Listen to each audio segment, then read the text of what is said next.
Al, it's a 1 p.m. call that always starts about 1:04 because they're realtors. We want to make sure we let everybody show up. I figure.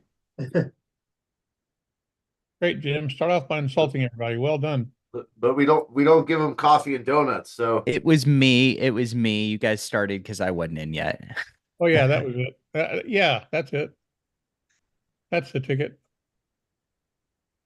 All right, everybody come in, grab the seat. I see a lot of the usual suspects and characters here. Glad to have you. We'll be getting started momentarily. Winston, you dressed down today. I was getting used to seeing you in a coat and tie.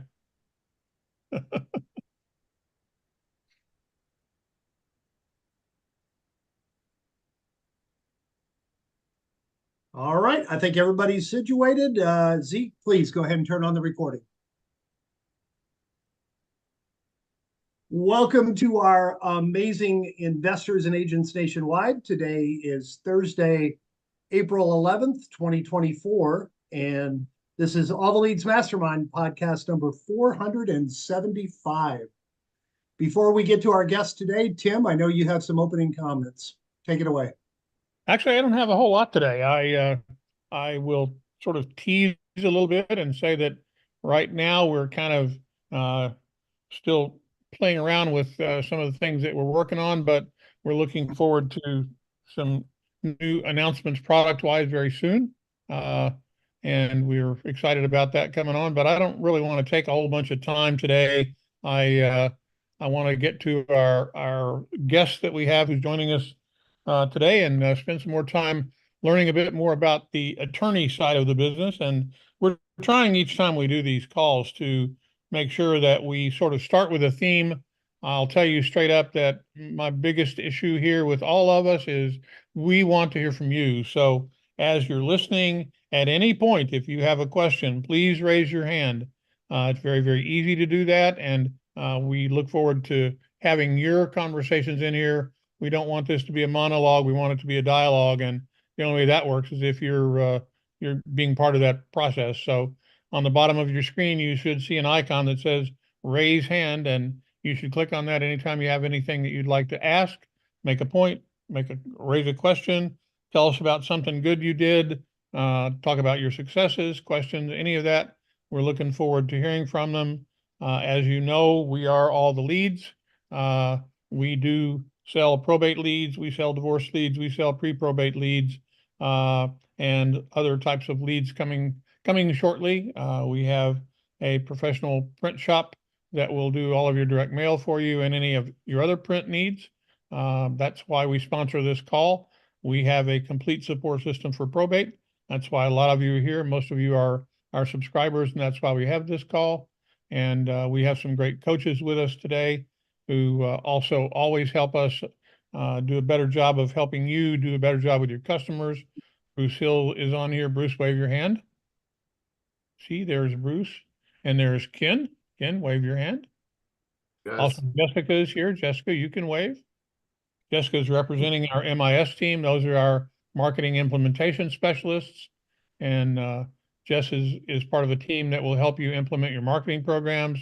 And we look forward to working with you to support you. And with that, Jimmy boy, I'm going to give it back to you and let you talk with our special guest today.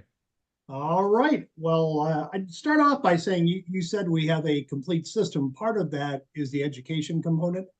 One of the things we always tell you guys is reach out to the executors first. They're the decision makers. That's your immediate business.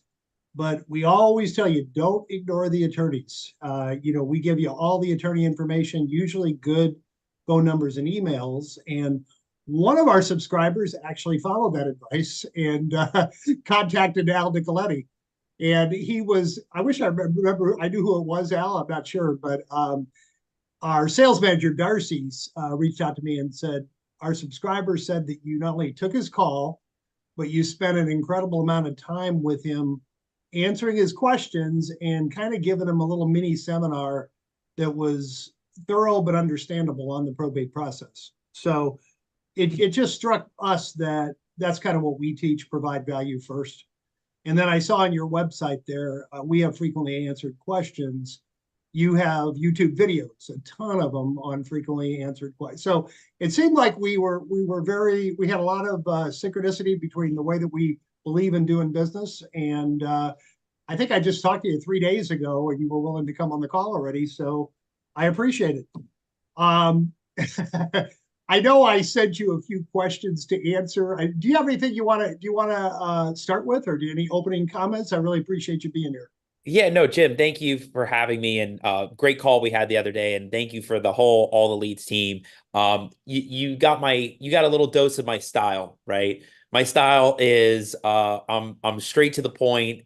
I'm ready to do things, and I'm really glad that, and I don't know who it was I spoke with, but I'm really happy that it provided value to them, because I think a lot of investors and realtors and people that are just trying to go after deals, they're either doing it for their first time, or maybe they've been in real estate a while and they just picked up their first probate or something like that, and they just don't know the right questions to ask or what are we looking for. And so it's really great, and it's great to have that there's a company out there like you guys that help others. So just want to say thank you for having me on the call. Really happy to provide the value to you all, and ready to hit it off.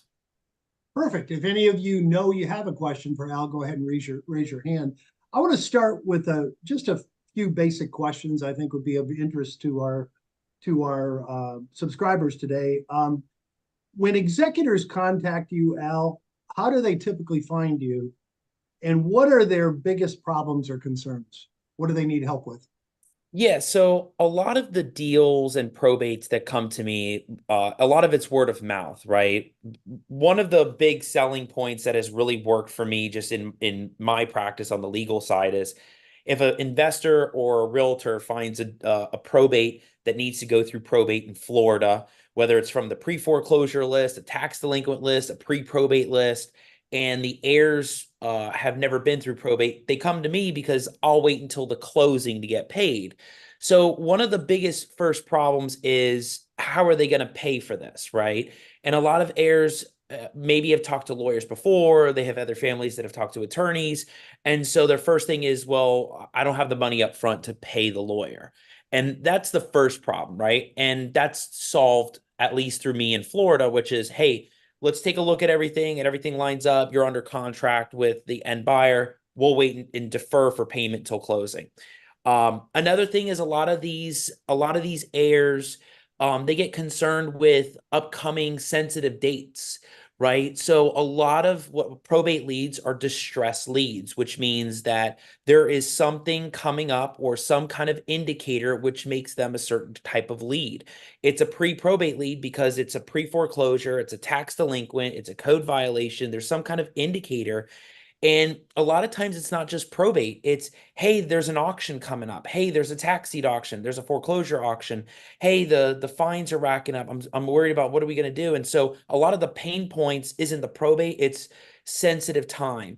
Also, another issue, big problem that they have to deal with is, a lot of these people, these heirs, they're in touch with their families, but some of them haven't spoken in 10, 20, 30, 50 years. And a lot of these deals, at least in Florida, a lot of these deals, you need all these heirs under contract. And so they're first worried, I haven't talked to them, I haven't spoken with them. And one of the biggest resources that realtors and investors can be to these heirs is leveraging the skip tracing, leveraging the outreach, leveraging the experts to help you find where these people are. And a lot of them are surprised when you reach out to them and they're like, wait a second, my brother owned a property, and they're going to have a little bit of a windfall from it. So the problem is for them to go find them, and that's how you're being that solution.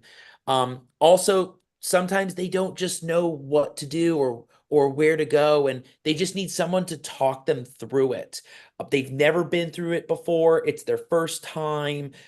They've never spoken with a lawyer before. There's a lot of overcoming the hump of their own situation, and how do you get through it? And it's really talking with people, right? This isn't just a sales business. This isn't just a real estate business. It's a people business, and really learning how to talk to people. It's no different with heirs than it is with regular sellers. So these are some of the common things that I see, and I pretty much have it down. I haven't seen it all. I'm sure all of us haven't seen it all in real estate. You guys probably been doing it way longer than I have, but I can tell you these are a lot of the common ones to begin with. Awesome. I saw Ken shaking his head when you talked about building relationships. That's his ongoing theme. So I know he appreciated that. And everything you said was right on point. One of them in particular, we always tell our subscribers, whether it's a realtor, a contractor, a clean out crew, you don't have to have somebody that'll wait to get paid, but boy, it's very helpful if they don't have to come out of pocket up front. So that is something that a lot of attorneys won't or aren't willing to do, to wait till the end to get paid. So excellent. I appreciate that. I have two more questions. Tim, do you have any follow-ups on that one? Well, I was just going to say, we've got a hand up, and let's see if Casey's question has to do with this. And she popped it up as soon as we started. Casey, do you have a question having to do with the attorney side? Yeah, thanks so much. So it's in regards to building that relationship. So I have a few top probate attorneys in my market that I've sent. It's a total of 20 in 3 separate counties. I've sent letters to, just introducing myself, how we can collaborate to help their clients. So I position myself not just as a realtor, I'm a real estate investor. So I can come in and clean out the property of personal items, furniture, clothing, Christmas decorations. I have a crew come in to do a deep clean, and I make it 100% hassle-free to the executor, with no upfront costs. So I don't get paid until closing. But a lot of people don't know that this service exists. So I'm trying to get the word out. And I sent letters to all of the top probate attorneys in my market with a copy of my brochure. And at the bottom of the letter, I said that I would reach out in the near future to set up like a coffee or lunch date. What I found, though, is it's extremely hard to actually get a hold of attorneys. So pretty much in every single scenario, when I call the office, I get the gatekeeper, and the gatekeeper blocks me right there. Nope, I will take a message for you. And if they feel like they want to call you back, they will. And I've received 0 callbacks. So I do have one attorney that I'm very close with, that refers his clients to me, but he knew me from outside events. We already had the face-to-face. He knows who I am. How do you get in with somebody that you haven't yet met face-to-face but want to? What would your advice be? My advice would be stick with that one that you have the relationship with and keep working with them, because if it's working, don't try to deviate from it. At the end of the day, just keep finding your deals. And if they're willing to play the same wait until closing game on the legal end, you have a great fit. I think I have a difference of opinion when it comes to trying to reach out to all these lawyers, right? And I'm sure it's different on the investor side. I'm sure you guys have seen a different thing. My thing is this is, finding the right probate attorney comes down to several things. One, can they be creative? Do they think like the title company, think like a closing? Because there's a lot of probate lawyers that think like a probate lawyer, but I don't think just like a probate lawyer. I think like, how are we going to close the deal? Right. So there's several things that you want to see in that lawyer. And also, do they work with a lot of investors? Are they primarily doing probate, or are they just like dabbling in it? Like I'm not a dabbler. If Jim asked me, hey, Al, what's the percentage that you do probate with in your practice? I'd have to say 95% to almost 100. Right. I mean, I'm not just dabbling in it, because the more deals that you find, Casey, the more deals you get, sometimes you're going to find something really complicated, and you really want to have someone that you can lean on there. As far as getting through the gatekeeper, I couldn't understand that. Something I've had to implement in my practice, just because it gets like so high volume. Like if Jim started referring people over that actually had cases, right? I'd have to say, well, wait a second, I got to get Christina to talk to them. And if they want to schedule a call, we can get on the calendar. I don't necessarily have a like gatekeep. I can't explain it for some other lawyers. A lot of people don't have their systems down. It's something we've had to work on. When you start getting more high volume, start getting a lot more cases. You start having to like really figure out where the time is spent. But overall, my best advice to you is this: if you find that one lawyer, build a relationship there. Even if nothing comes out from it, you're still getting the value by having the legal leverage of being able to lean on somebody when these things come up and these deals happen. Bruce, what were you going to say, bud? Yeah, I think that the legal leverage is probably the first piece that you do get in. You need someone that you know that if you have a client that needs help is going to help without screwing it up. Okay. I've seen, and Al probably way too many times, that you get that new attorney or attorney that specializes in something else, and they go, "Oh yeah, I can take care of probate." And then you're 3 years into probate and they're still messing up because that's not their specialty. And so first piece is getting someone that you can trust is going to take care of your client, especially if they delay delay payment. Okay, that would be unbelievable. It's hard to find. So yeah, stick with your attorney. I'm gonna come from the side of, I know you want to grow your business, and I know you still want to build attorney relationships. So I'm going to come from the standpoint. I'm going to ask Al this question as a probate attorney, and let's say as an estate planning attorney. Okay, which professional brings you the most referral business? So if you I don't know if you do estate plans or just probate. Okay, We don't.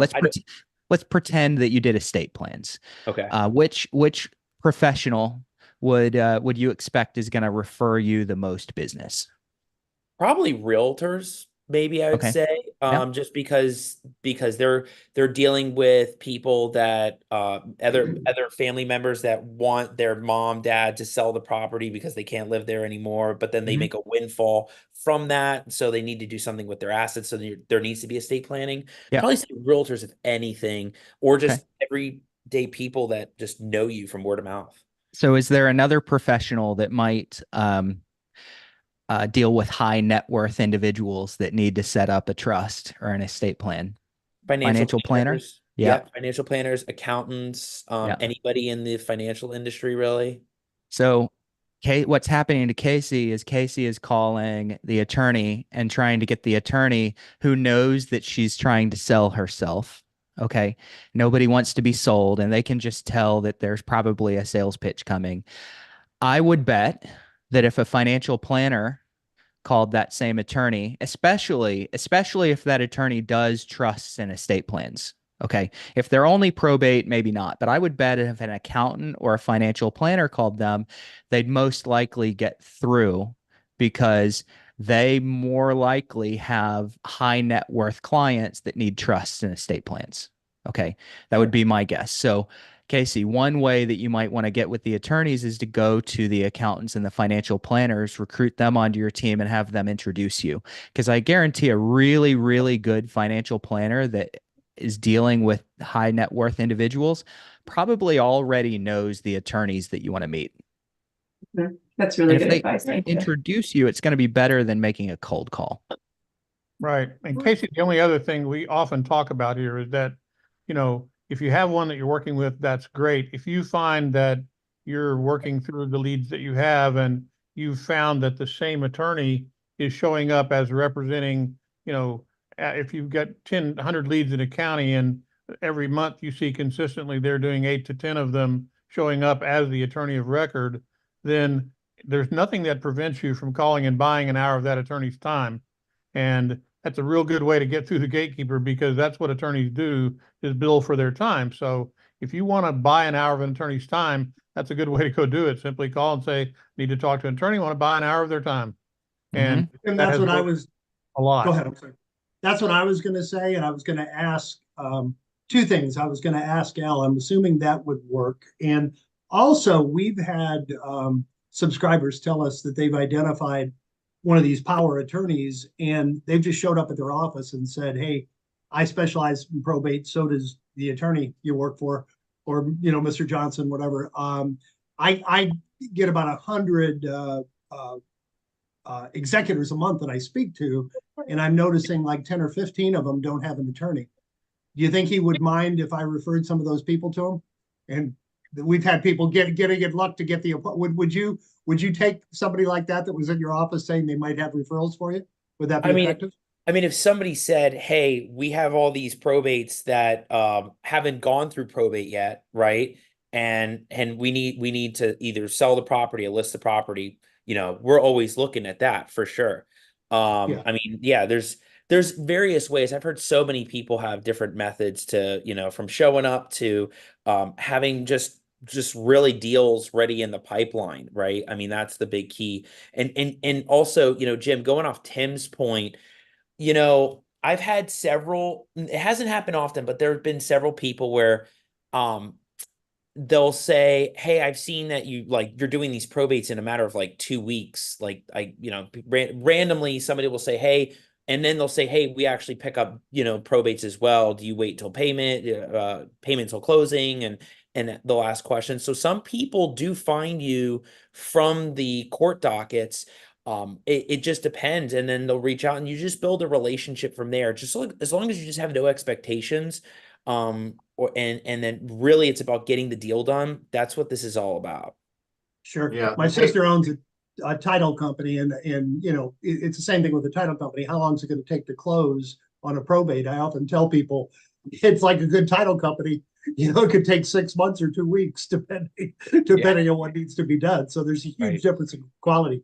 Ken, you wanted to add something? Yeah, just on my theme again, building relationships, and you're absolutely right. Once I have that solid relationship with the client and I'm following up with them and I'm doing everything for them, basically over delivering, I'm like, "Hey, when you call the attorney for X, Y, or Z, could you tell them what a great job I'm doing for you?" That would mean a lot to me. Like, if I'm doing a great job for you and I'm following up and we're doing everything right, could you kind of, sing my praises when you talk to that attorney?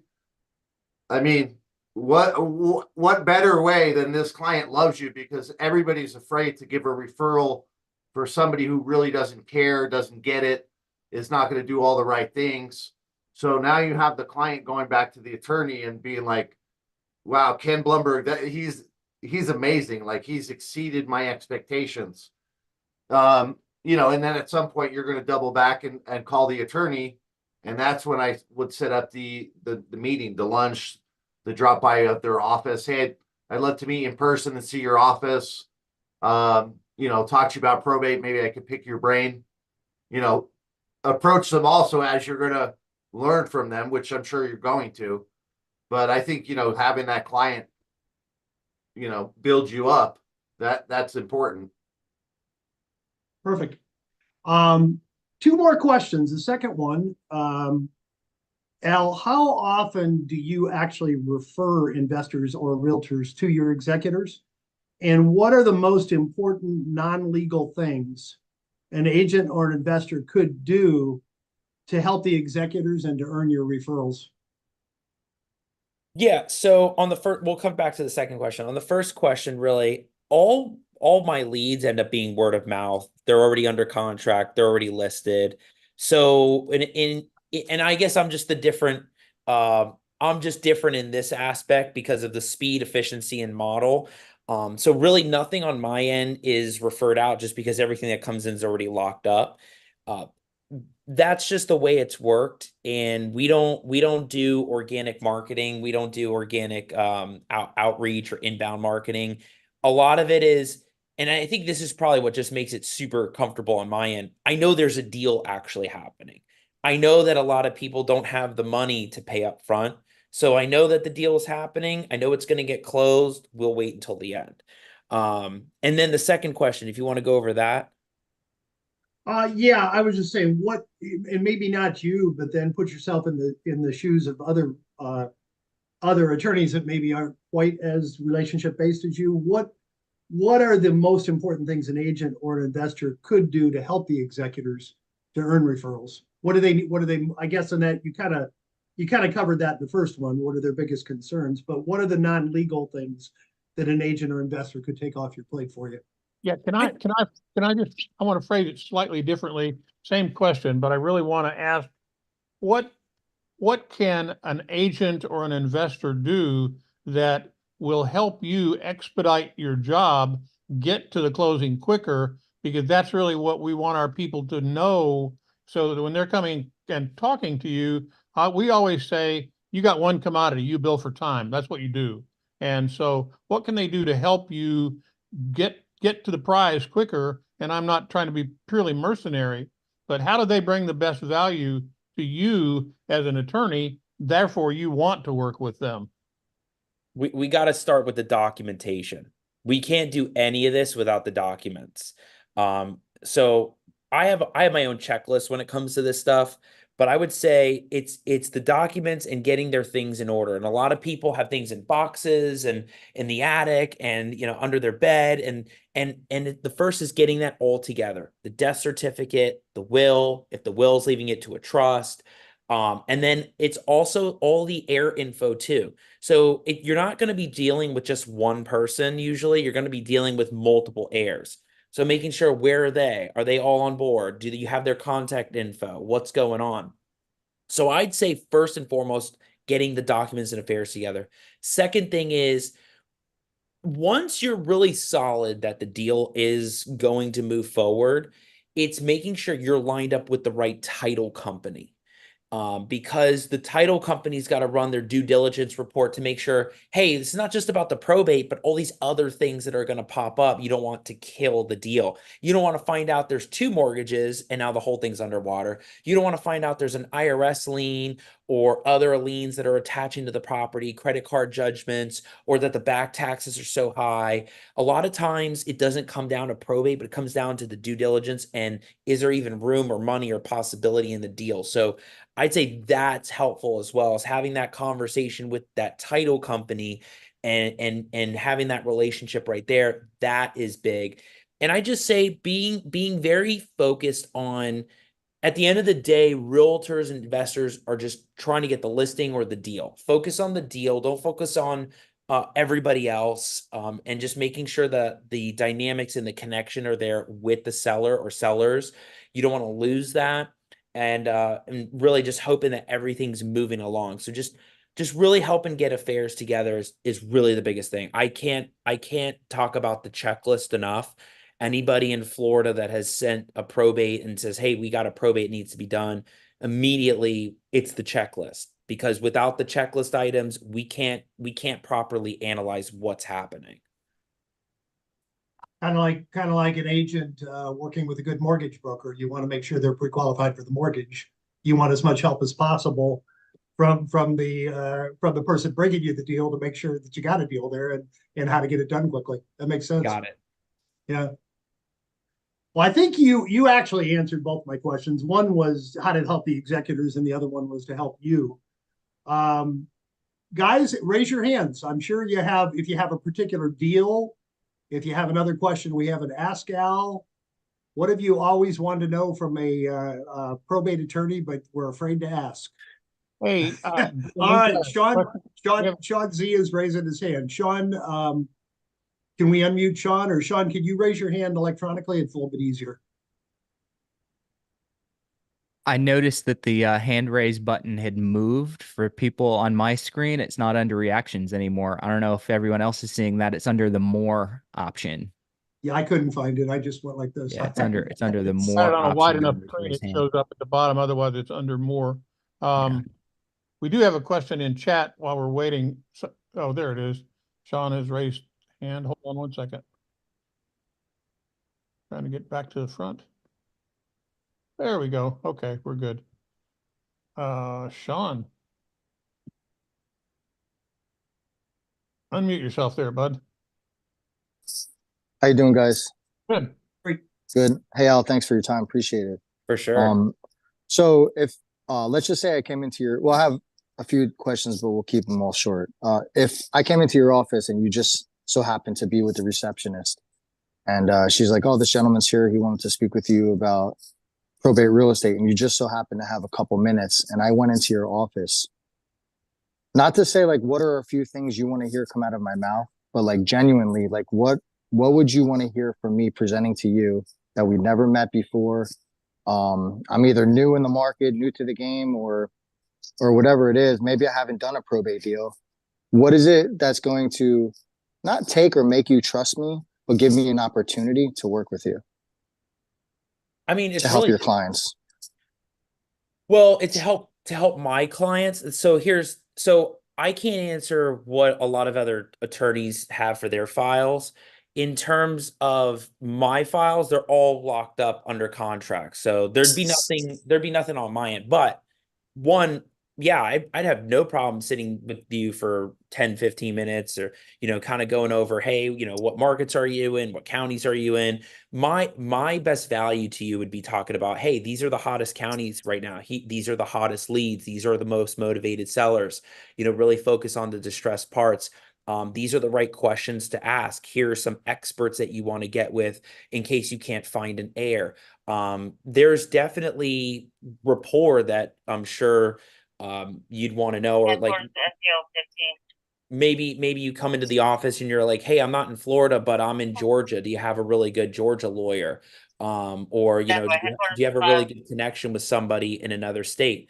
Who knows, right? I think it's a matter of what are you trying to go after? What's the value? Or maybe what groups or investor groups have been really popular that people have been going to get more deals or to get more relationships built, right? It's not so much the lawyer side, because I work with so many investors. I work with so many realtors. I have so many relationships with people in the real estate community. And the one thing I can tell you is just the value of I just know what's going on. I know where the hot leads are, the hot counties, the hot markets, and some of the rapport too. I just like you guys talk to sellers, I talk to them too. So like Mhm. I know a lot of the rapport about how do you keep them at bay. I just had one yesterday where two real estate agents, they sent over this deal and the lady went on and on and on. And I knew how to like address it and really keep the ball moving forward. And then she ended up saying, all right, let's do it. So sometimes it's just learning from just some experience. Okay. How you may or may not know, but how much different does probate differ? Well, how different is probate from Florida and New Jersey? Do you know? That I don't know. I'm not sure because it's going to change state by state. Some states are easier. Some states are better. With Texas, you got the affidavit of heirs thing. In North Carolina, if it's been more than 2 years, I think you can do the affidavit of heirs. Like every state's going to have different rules on what you can do. But the biggest thing is you want to get with people or other like-minded investors that you can lean on, that can help you get to the right lawyer that can tell you, hey, this is what we're looking at when you're investing and doing probates in New Jersey. Hmm. Okay. And then for all the leads crew, is there any way that we can have any representatives from New Jersey jump on one of these calls one day? And thank you guys Are for you in everything you do. Jersey? Are you Yes. in Jersey? So Yes. if you'd like to, I'm not being facetious, but the best way to answer that is if you can possibly suggest a couple of people you'd like us to reach out to, we'll reach out to them. Okay. And Sean, a quicker answer, go to All the Leads Mastermind and just say, who's in New Jersey, who knows a good attorney, or ask your specific questions. We probably have the resources there. Somebody could help you very quickly. Yeah, Okay. Thank you. Al, sure. can I ask you, Al? I mean, I like skipping the line. I'm like, I'm all for it, but I do want to be realistic. Like I talked to somebody who's like never did a real estate deal, and they're going, how do I go after attorneys? And I'm like, I think maybe you should do some deals first. I mean, anybody you're working with, I mean, how many years or how many deals have they done? What's your qualifications for hiring, for feeling comfortable sending a deal to somebody in your market? I mean, what's your barrier to entry? I agree with you on that. And my response is this. I don't think people should be so focused at trying to go after probate lawyers or trying to like show up at their office and do like I think at the end of the day, what everybody should be doing is focusing on getting the leads, getting the deals. The data is there. it's being able to have your system so you can reach out to these people because you're there to provide a service for a listing. You're there to provide an offer for a contract to buy the property. You just need to know one or two people that you can go to for messy situations, specific situations. Have your crew, have your probate lawyer, have your short sale specialist, have your title company, have your special IRS person in case they need to reduce an IRS lien. You know, there are investors I have known over the course of my years where they got a certain lawyer for a certain situation. Everybody's a specialist. So instead of just going and shooting from the hip and finding every probate attorney possible, go after the leads, go after the data and dissect it and do your like all the leads was talking about in the beginning. Do your direct mail. Do your direct mail directly to sellers because they're the ones that are the decision makers that are going to either sign your listing or sign your purchase agreement. Right. Yeah. I mean, like Casey earlier, I know she's got all the crews and knows the mechanics of real estate. I mean, but again, I just assume like put together a complete package before you really start going after attorneys. You know your business, know that you are the solution. So if the attorney gives you the opportunity, then boom, you got it. You know, you got everything. You're going to handle it really well, and that way they're going to want to keep giving you those deals. Like that's, I'd say, not one where you want to really stumble through all that much. You know, you want to be well rounded already. Hey, Jeff, you had your hand up. Did you still have a question? Jeff Luna? Yeah, where'd Jeff go? Yeah, he just He's sort of, I think he maybe got. Oh, While we're waiting on Jeff, guys, I want to speak to what you guys are saying and what you're offering to attorneys, what you're offering to personal representatives. I hear a whole lot of people with selling propositions or value propositions that are kind of me-centered. And I want to really drive home the point that your value proposition, you really need to sit back and think about it and think, how can I make this centered around the person that I'm talking to, whether it be an attorney, the family, the personal representative, an estate sale company, me. I don't make a value proposition that's centered around what it's going to do for the person that you're talking to. And I like to think of it in terms of, his name just escaped my mind, but make a value proposition so good that they feel stupid saying no. Okay. And by the way, Ryan's got his hand up, but Jeff says he's having difficulty unmuting. Can we do that for him? Seek. Got it.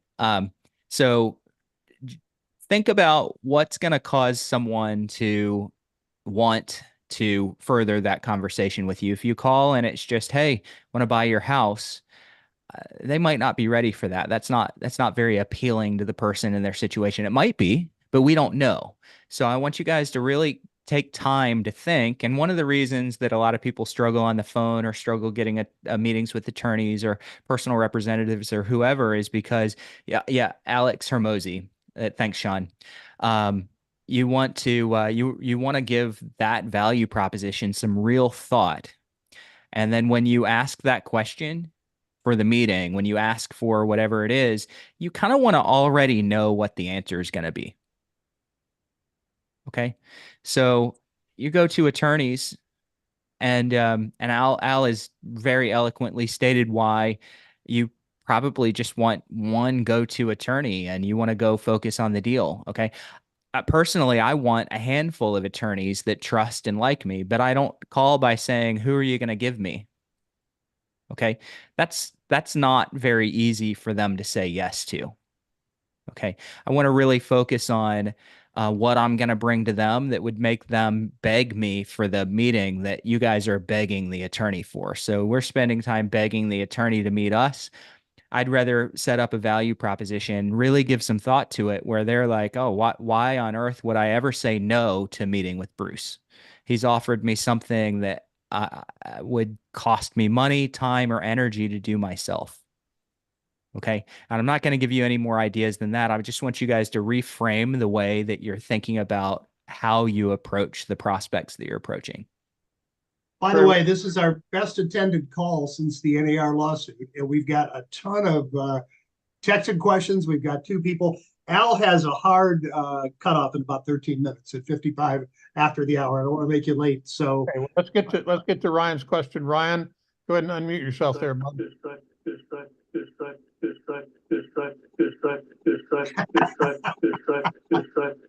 What's happening? okay.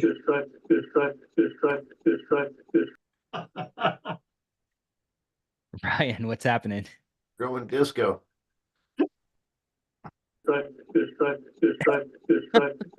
Hey, Zeke, can you figure out what's going on? That's a new one. Maybe type in the question if you could. Yeah, I'm not sure I can help on this one.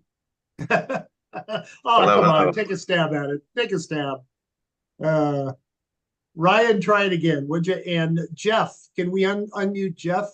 I think there's the buttons located in a different location, right? To unmute yourself?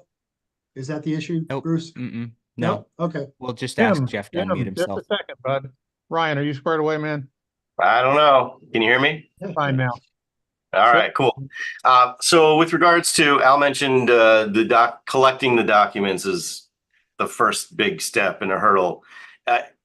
I'm curious, what sort of like shared file system or database system do probate attorneys have? I mean, is there some software out there that like a collaboration site where the consumer, the attorney, the title company, and the real estate agent can all have access to the same information in real time, checklists, shared single source of truth? Is there anything like that out there?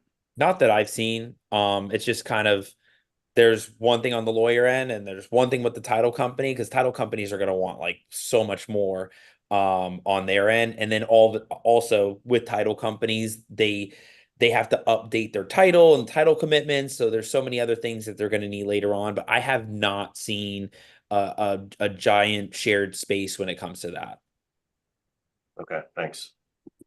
I've seen a handful. I'm not an attorney. I've seen a handful of pockets of attorneys or judges that might network together and go to similar conferences and seminars, but it's a whole bunch of different, almost like disjointed groups that are like, hey, I'm part of this network, I'm part of this association, but it's a bunch of them and they don't all kind of gravitate into one pool. Is that fair, Al? Have you seen some of those? Yeah, I mean, everybody's practice and everything is just going to be so different with what everybody's dealing with. I mean, especially in, what we try to do in the law firm is we try to always have that communication with title, sellers, investor, right? Like what's so important with me on that end is I don't want there to be any ambiguity about what's needed or what's not needed. So we try to keep everybody like on the same email chain. So it's like fluid. When we have separate chains, separate emails, especially when we get busy, it's crazy. But everybody's just going to have a different system. And what Bruce was sharing may be different somewhere and, than what some people deal with. You never know. Al, can I ask how many of your properties go to an investor as opposed to a real estate agent? And do you prefer that that person can offer you both services? Do you prefer to work with somebody who can buy a house and list it, or does it not matter?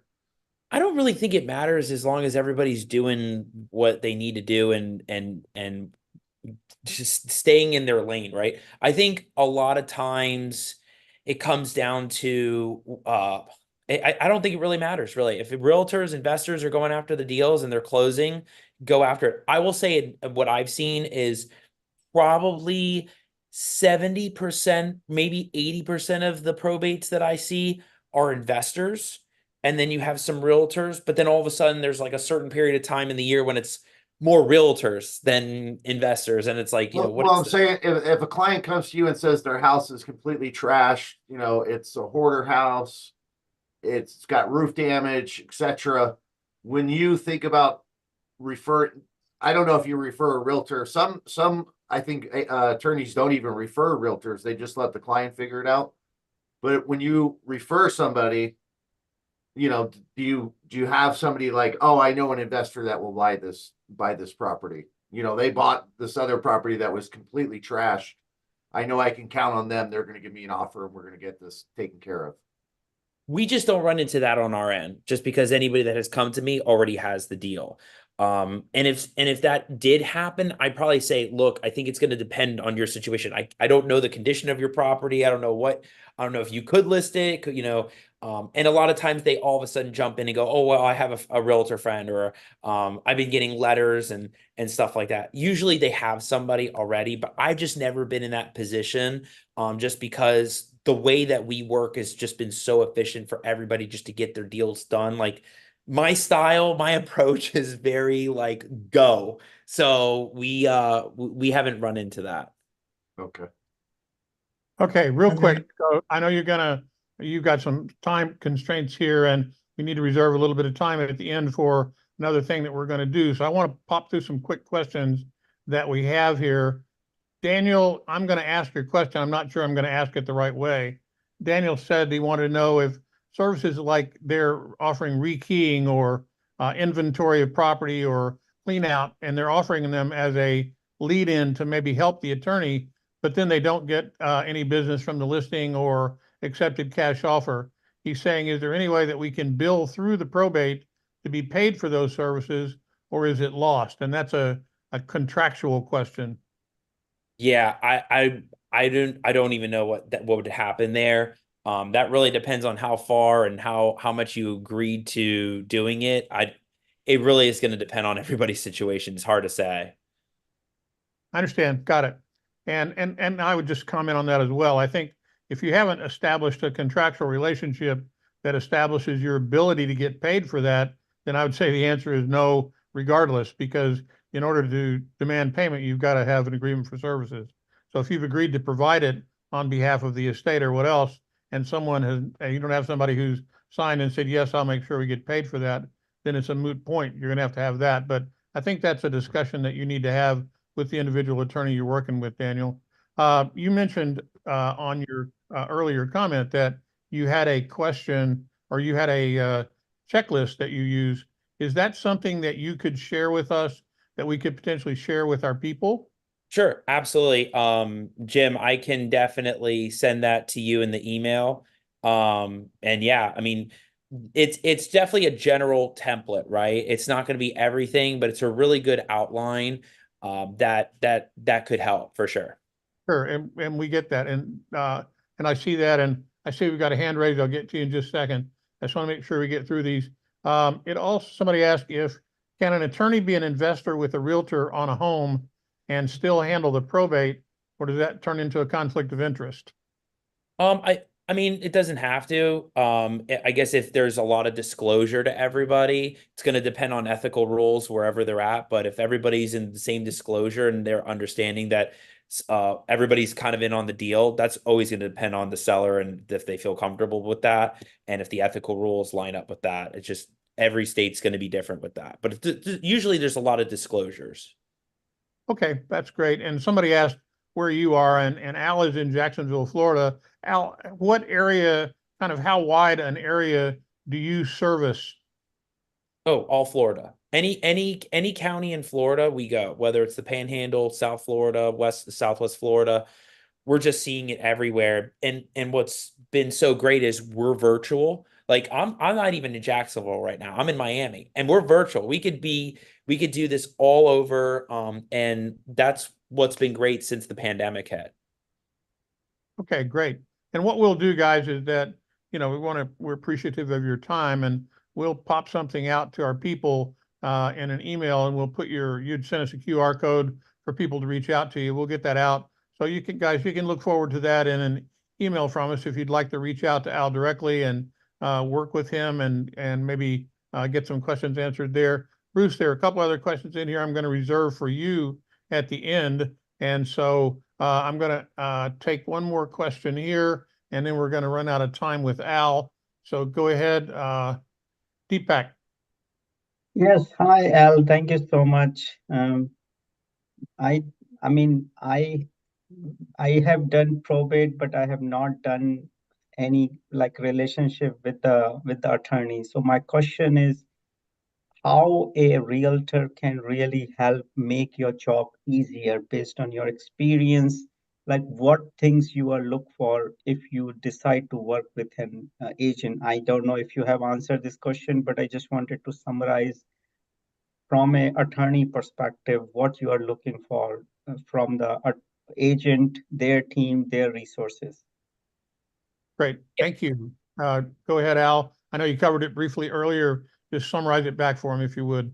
I mean, it's really one, it comes down to having everybody's affairs in order, right? First of all, the family, it's so important we have all the items and documents from them in order to look at a probate, right? For me to analyze, if Tim brought a deal, for me to properly analyze if we could even do it, I got to see what's going on. I got to see all the death certificates, wills, trusts, anything there. And then also, what's so important is everybody's so excited to get a contract, a listing, that there's this whole other side of it, which is title and title insurance. And I think it's really important that you build that relationship with the title companies so you can start finding out, hey, what due diligence needs to be done? Can we even do this? Is it upside down, or all these other factors not in our favor with liens and mortgages and judgments? So I think there's a lot of due diligence that has to be done. And as far as it being the help on your end, it's really focusing on the deal, not focusing on what everybody else is doing. Sure, it's definitely making sure that the seller's been in touch with the lawyer or the title company, and the title company's got what they need, but making sure you just have your finger on the pulse and you're not letting it go, and that the deal's just moving forward. It's just having that smooth connection with everybody to make sure it's gonna happen. Perfect. Okay. I know your time is up. And like I said, Al, this is the best attended call, not since NRA, but NAR is what I meant to say. We did not do a call with the NRA. I've had several comments on that, but best attended call we've had in a long time. I think you brought tremendous value. We really appreciate it. And let's make an effort to keep in touch. And if we have any inquiries, we'll pass them to you, and vice versa. We really appreciate you taking the time to be here today. Thank you, Jim and team. Thank you guys so much for having me, and everybody that attended the call. Absolutely. If you need to follow me, social media is the definite best. Like, we can't cover everything in a Zoom call. Follow me. I'm on Instagram, YouTube. I have my own YouTube channel. And just look at under my name, Al Nicoletti, for all Instagram, YouTube, Facebook. Follow me there. And for those that are tuning in, I have a live weekly show, the Al Nicoletti Show. We go live every Wednesday, 9 p.m. Eastern, bringing on different guests, different value, not just in Florida, but all over the country, that can provide value to you on how all of you can get deals, get into little niches. So follow it there. You'll find it on iTunes and Spotify. I hope you all join in, and just want to say again, thank you guys for having me on. It was so great connecting, Jim, and meeting all of you guys at All the Leads. Super. Thank you, sir. Appreciate you. Al. Thanks, Al. Take care. Thank you. Take care. Bruce, going back to you here, bud. We got a great question, and this is one that comes up pretty frequently. And the question was, they were told by the personal representative that they have a probate attorney that's handling the estate, and that's the blow-off question. And so I think the question that they're asking is, what's my answer to get past that question? Well, there's two different ways that you can do this, and I'm going to tell you the way that I don't do it first, but it's a really good response. Okay, so you have not lost the battle at that point. It's not lost. They're winning the battle because they're clearly resisting you with that blow-off question. So you could always say, okay, that's perfect. What I do is I pick up the 25 or 30% of things that attorneys don't do. Could I tell you a little bit about that? Okay, so that's kind of attacking the objection directly. I prefer to take more of a be water approach. And if they push on me with an objection, I prefer to move with their resistance. Hey, that's great. It sounds like you've got a really good attorney handling everything for you. Yeah, that's right. Okay, you probably weren't looking for extra help right now. That's right. So I get them to start agreeing with everything that I'm saying, and I'm agreeing with everything that they're saying, and then I'll just spin it. Hey, once probate's a little further along or over, is there any real estate involved that you guys might need to sell? Because we know the attorney's probably not going to be involved in that selling decision. Okay, so I just take it completely outside of what they're thinking about with probate. But it all starts with me being putting myself into full agreement that they have just rejected my offer of help. I agree with them. Okay, you could say, actually, I take care of the 30% of things that the attorney doesn't help with, but that's more of an attacking the objection, where I normally want to move with the objection. Okay, great. Hey, Bruce, I also, before we get to the top of the hour, I know you're doing mastery and you were going to talk a little bit about that. How about you just do that now? Yep. Got a couple of things that are changing with Probate Mastery. If you guys have never taken anything with Probate Mastery, I encourage you to, but don't rush over there and take it right now. I'm going to tell you exactly how you can engage. So up until April 30th, so a couple of weeks from now, until up to that point, Mastery has been on demand. It's been a course that was taught by a good friend of ours, Chad Corbett. I own Mastery now, but the course has been in his voice, and it's been something that you just take at your own pace with lessons. We've had a lot of people that have wanted live interaction and wanted it to be in my voice. So we are officially changing starting on April 30th. We're changing that course to a live course. It's going to be April 30th, May 1st, and May 2nd. Take 3 afternoons, basically. If you're East Coast, it might start in the morning if you're West Coast. Okay. So if you have not taken Mastery, I want you guys to try to join me during that time. If you have no idea what Probate Mastery is, it's a training and coaching program. And I want to make sure that I know who has heard of Probate Mastery through all the leads. So if you want to engage with us, you want more information on the program, I want you guys to go grab the free Probate Foundations course under alltheleads.com. Whether you're a subscriber or not, just go to alltheleads.com. Click on the training dropdown, and then the very first course there is called Probate Foundations. It's free. It's like a webinar. Register there because I want to make sure that that I know who has come through all the leads to find Mastery. Mastery is going to be split in 2 different things. We've got our 3-day course, and then we're launching a 6-month hands-on coaching program. The coaching program is going to end with a certification called the Certified Probate Expert designation. So if you guys want in on that, make sure that you've at least started with the Probate Foundations class that you find at alltheleads.com. And then I'll be letting everyone know how to sign up for the Mastery coaching or the Mastery 3-day class. Great. And I applaud you for doing it live, because I think there's a lot more value in that. And I think the other side of it is that right now our market is so volatile that, there's so many things going on that there's some topicality. While we think probate doesn't change, certainly the emotional side of what we're dealing with from the client side, not probate client, but our agent and investor side, everybody's being affected by the changes in the real estate market right now. And I think your ability to kind of talk to them live about that's important. So I think that's great. I applaud you for taking it live. And I want to clarify, Douglas just asked, how do I sign up for the 3-day class? Okay.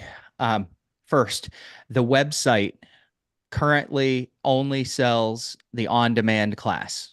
Okay. It only sells until next week. Next week, I've got 7 or 8 new pages that are going to be folded in that make it really clear how to get the live class. Those are not up right now. That's why I want you guys to at minimum sign up for Foundations so that I can email you when the new class format and the new web pages launch. Okay, so if you go to, we'll also get that out as well. Yeah, and if you go there now, it's going to show the old format. The cost is going to be lowered. I will let you guys know it's lower than it is right now. So don't go sign up on the website or anything right now. Wait until next week when it's live. Foundations, go to alltheleads.com, click on training, and then sign up for Probate Foundations. So alltheleads.com, click on training, and then courses and seminars is the next sub menu, and then take Foundations. 30th, 1st, and 2nd. So 30th of April, 1st and 2nd of May. Super. Hey, Jeff, I see that you're here and you had a question earlier. If you need to rate, do you want to ask a question yet? He typed it in already, Tim, if you look there. Go You see ahead. it, Bruce? What's up? Oh, okay. Go ahead, Jeff. No, I typed it in. It was about the families being unorganized at the beginning of the probate process. Could that lead to the billable hours tab going up as a result of being unorganized? Something just came to my mind. Yeah, I'll definitely answer that. There are kind of two ways the attorney might look at that. One is if they're going to have to help them do that, are they going to bill them more? I think that's probably a yes, potentially. Some of them do the handling of it on a flat rate basis. So it kind of depends on how they're doing it. But if they're doing it on a billable hours time frame, it definitely is going to run the bill up. So yeah, That's another reason to have his checklist and maybe help them with it a bit themselves. Let them know that you're saving them money, that Right. they would be paying I think attorney's fees. Yeah, that's probably Yeah. your point. So for sure, that's the case. That's a very good question, man. Thank you. Yeah.